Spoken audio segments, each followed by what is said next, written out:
వాళ్ళిద్దరిని హాస్పిటల్ తీసుకెళ్తున్నారు. తీసుకెళ్లే మార్గంలో మణి అక్కడికక్కడ చనిపోయాడు.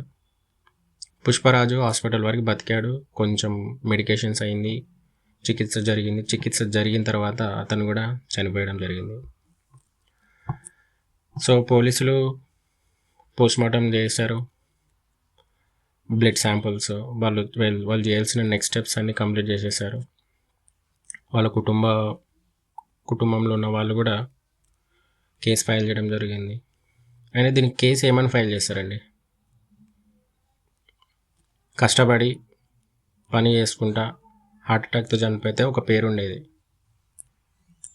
మీ వీరత్వము, నేను చనిపోయిన వాళ్ళని అనట్లేదండి, అంటే కొంతమంది నిదర్శనంగా తీసుకుంటారు కదా, మేము తోపులము తురుములము, నేను ఇన్ని బీర్లు తాతాను అన్ని బీర్లు తాతా అని చెప్పేసి. అలాంటి వాళ్ళు ఒకసారి ఈ వీడియో చూడండి,